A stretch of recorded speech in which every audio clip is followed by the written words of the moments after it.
Povertjes asli Belanda.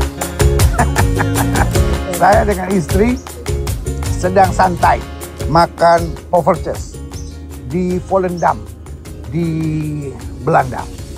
Volendam adalah kota wisata.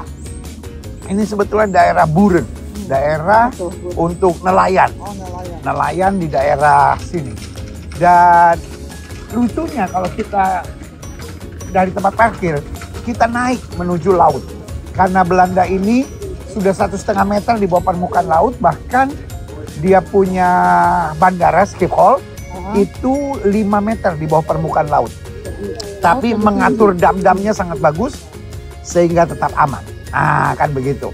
Nah, dari sini kita lihat bahwa orang-orang ini sedang menikmati hidup.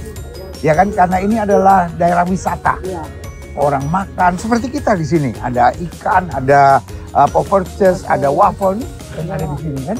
Lalu ada belanjaan-belanjaan juga. Nah, intinya memang dalam hidup jangan mengeluh dan jangan bersungut-sungut. Nah, firman Tuhan ngomong apa dia tentang jangan mengeluh dan jangan bersungut-sungut kan? 1 Korintus 10 ayat 10 dikatakan, dan janganlah bersungut-sungut seperti yang dilakukan oleh beberapa orang dari mereka sehingga mereka dibinasakan oleh malaikat maut.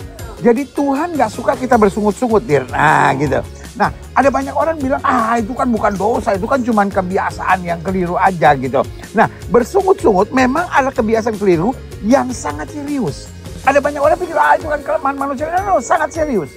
Kenapa? Nah, minimal ada 4 alasan. Jadi dari Volendam ini, kita mau berbagi kepada setiap orang percaya bahwa jangan mengeluh. Betul, Dir? Jangan bersungut-sungut.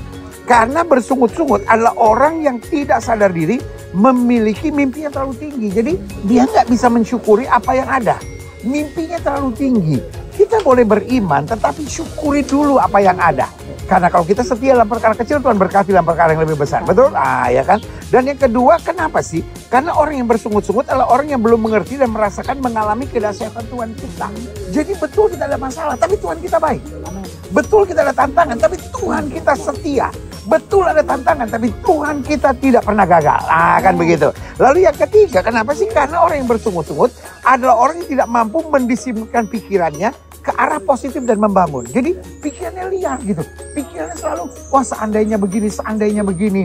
Padahal kita bisa beriman kalau kita punya pikiran meskipun ada tantangan, meskipun ada masalah, Tuhan pasti bela. Tuhan pasti kerjakan mujizat. Tuhan pasti lakukan hal dahsyat. Dan yang keempat, kenapa sih bersungut-sungut itu adalah kebiasaan yang sangat buruk gitu dan sangat serius gitu. Karena yang keempat, orang yang bersungut-sungut adalah orang yang terintimidasi iblis untuk selalu melihat hal-hal negatif. Jadi dia nggak bisa lihat sisi positifnya, kebaikan Tuhan, anugerah Tuhan gitu. Udahlah, meskipun ada tantangan ini, di balik ini semua pasti ada pelajaran-pelajaran berharga. Jadi orang yang bersungut-sungut adalah orang yang terintimidasi iblis. Dan yang kelima, yang terakhir, kenapa bersungut-sungut ini adalah kebiasaan buruk yang sangat serius. Karena orang yang bersungut-sungut adalah orang yang pada dasarnya melawan Tuhan. Bukankah apa saja yang Tuhan berikan selalu yang terbaik? Makanya Alkitab berkata, bersyukurlah kepada Tuhan sebab Dia baik. Bahwasanya untuk selama-lamanya kasih setianya. Dari Volendam di Belanda ini, saya dan istri mengingatkan, jangan mengeluh, jangan bersungut-sungut, karena kamu hebat.